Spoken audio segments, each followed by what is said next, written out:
இருளுக்குள் காத்திருக்கும் அது நீங்கள் நினைப்பதை விட அருகில் உள்ளது.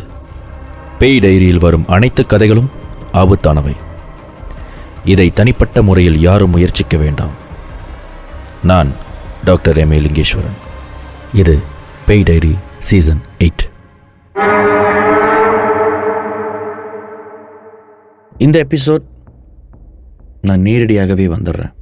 எந்த ஒரு அமானுஷ்யத்தை சார்ந்த தகவலும் பகிர்ந்துக்காமல் இந்த சம்பவத்தை நான் சொல்கிறேன். என்னுடைய நண்பர், அவருக்கு 2 பிள்ளைங்க. அவருடைய மனைவி 2 பிள்ளைகள், அக்கா, தம்பி. இவர் இந்த குடும்பத்திற்காக ரொம்ப கடினமாக உழைச்சவர்.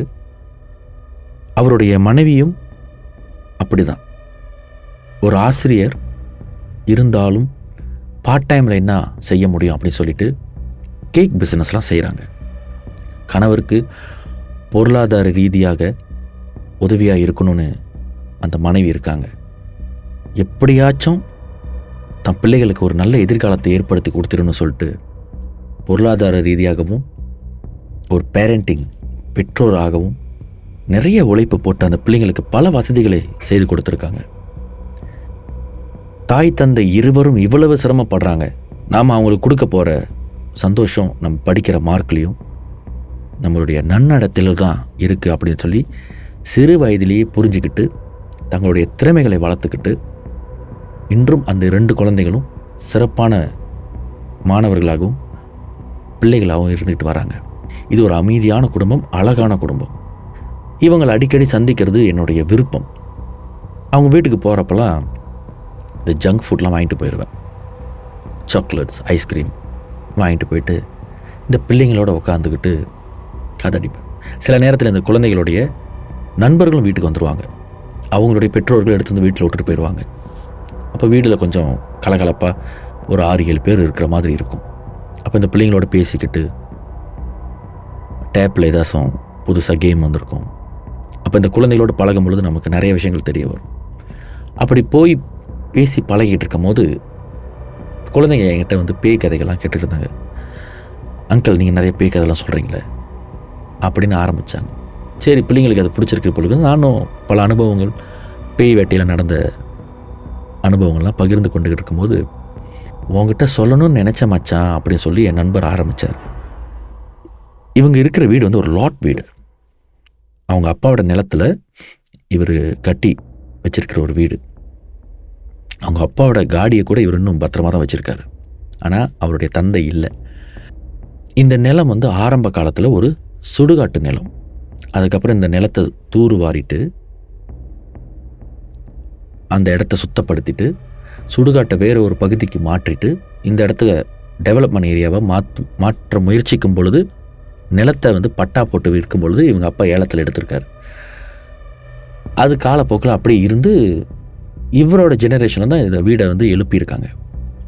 ஒரு நாளும் இந்த வீட்டில் எந்த விதமான அமானுஷ்ய தாக்கமோ இல்லை பிரச்சனையோ வந்ததே கிடையாது. ஆனால் அன்று ஒரு இரவு இவர் ஃப்ரெண்ட்ஸ் கூடலாம் கொஞ்சம் வெளியே போயிட்டு கொஞ்சம் ட்ரிங்க்ஸ்லாம் எடுத்துகிட்டு வீட்டுக்கு வந்திருக்கார். வீட்டுக்கு பார்க்கும் பொழுது இவங்க மனைவி கேக்லாம் செய்வாங்களே, அப்போ வீட்டில் எப்பொழுதுமே இந்த முட்டை இதெல்லாம் கொஞ்சம் ஸ்டாக்கில் வாங்கி வச்சுருப்பாங்க. இவர் ட்ரிங்க்ஸ்லாம் பண்ணிட்டு படுத்துருந்துருக்காரு. திடீர்னு இவருக்கு பசி. ஒரு 2-3 அந்த மாதிரி நேர காலகட்டம். சரி, சாப்பிட்டு படுப்போமா, ஆனால் என்ன இருக்குன்னு தெரியலையேன்னு சொல்லி போய் பார்த்துருந்துருக்காரு. சமைச்சதெல்லாம் எடுத்து அவங்க ஃப்ரிட்ஜில் வச்சுட்டாங்க. உடனே சமைச்சு சாப்பிட்றதுன்னு என்ன இருக்குன்னு பார்க்கும்பொழுது இவர் கண்ணுக்கு இன்ஸ்டன்ட் நூடுல் தெரிஞ்சிருக்கு. சரி, நூடுல்ஸ் போட்டு சாப்பிடுவோமே அப்படின்னு சொல்லிட்டு இவர் சட்டிலாம் எடுத்து வச்சு அடுப்பில் வச்சு தண்ணிலாம் கொதிக்க வச்சு நூடுல்ஸை வேக வச்சுருந்துருக்கார். நூடுல்ஸ் நல்லா வெந்துக்கிட்டு இருக்கும் பொழுது கொஞ்சம் கேரட்டு இந்த மாதிரி காய்கறிலாம் கொஞ்சம் போட்டு அதை ருசியாக சாப்பிடணும் ஒரு மாதிரி ரெடி பண்ணிக்கிட்டு இருக்காரு. கடைசியாக முட்டையை உடச்சி உள்ளே போடுவோம் அப்படின்ட்டு முட்டையை உடைச்சிருக்காரு. நீங்கள் இன்ஸ்டன்ட் நூடுல்ஸ் சமைச்சிங்கன்னா நீங்கள் முட்டை 2 இல்லை 3 போடும் பொழுது அந்த சூப் இருக்குல்ல, அது ரொம்ப டிக்காக மாறும். அது சில பேருக்கு பிடிக்கும். இவருக்கு அது டிக்காக இருக்கணும் அப்படின்ற டேஸ்ட் உள்ளவர். 2வது முட்டையை உடைச்சி போடும் பொழுது ஊளை முட்டை. ஆனால் இவர் எதிர்பார்க்கல அந்த முட்டை ஊளை முட்டையாக இருக்கணும். இவ்வளவு நேரம் அவர் கஷ்டப்பட்டு சமைச்சது அந்த ஒரு ஊளை முட்டையினால வீணாயிடுச்சு. ஊளை முட்டையுடைய வாடை ரொம்பவே காட்டமாக இருக்கும். நீங்கள் அதை நுகர்ந்துட்டீங்கன்னா 2-3 நாளுக்கு அந்த துர்நாற்றம், அந்த வாடை அது உங்களுடைய பிரெயின் செல்குள்ளே இருக்கும். உங்களால் அது உணர முடியும். இது ஒரு ஒவ்வாமையை ஏற்படுத்திக்கிட்டே இருக்கும். கொமட்டுதுன்னு வாங்கல, அந்த மாதிரி ஒவ்வாமை ஏற்படுத்தும். இவருக்கு அந்த ஒவ்வாமை வந்துடுச்சு. இவர் என்ன பண்ணுறாரு, அந்த சட்டி அப்படியே எடுத்துட்டு சிங்கில் ஊற்றினா அந்த வாடை அங்கே இருக்கும். வீடு ஃபுல்லாக வாடை அடிக்க ஆரம்பிச்சிடும்.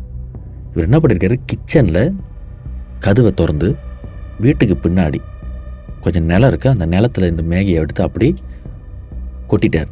சரி, மண்ணில் போனால் அது மக்கிரும் அப்படின்னு ஊற்றிட்டு பட்டன் வீட்டு கதவெல்லாம் சாத்திட்டு உள்ளே வந்துட்டார். உள்ளே வந்துட்ட பிறகு பானை சட்டிலாம் கழுவிட்டார். இவருக்கு சாப்பிட்ற அந்த எண்ணமே போச்சு. ஏன்னா அந்த முட்டையோடைய, அந்த ஊளை முட்டையோடைய வாடை இவரால் ஏற்றுக்க முடியல. படுத்துட்ட பிறகும் இவருக்கு அந்த வாடை வீட்டுக்குள்ளே இருக்கிற மாதிரியே தோணியிருக்கு. அப்போ திரும்ப போய் கையெல்லாம் கழுவியிருக்காரு. அப்புறம் திரும்ப பாத்திரத்தை 2-3 தடவை கழுவியிருக்காரு.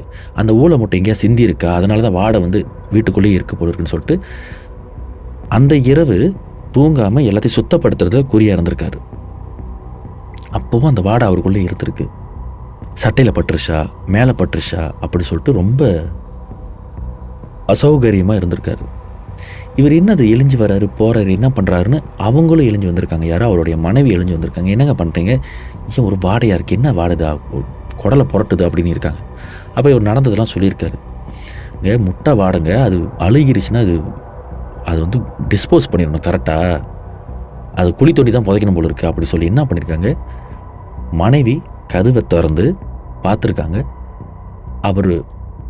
இவர் அந்த இன்ஸ்டன்ட் நூடுல் சமைச்சு கொட்டினார அந்த இடத்துல கருத்த உருவம் இருந்தால் அது ஒரு 3 அடி உயரம் தான் இருக்குமா.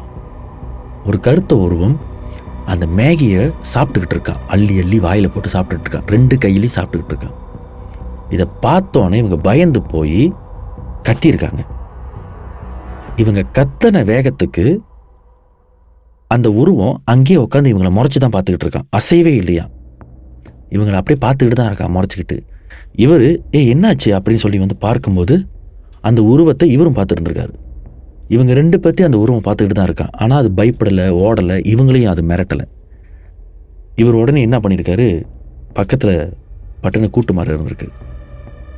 அதை எடுத்துட்டு அவருக்கு என்ன எடுக்கணும்னு தெரில, பட்டுன்னு அதை எடுத்துட்டு ஹேய் சூ அப்படின்னு இருக்காரு.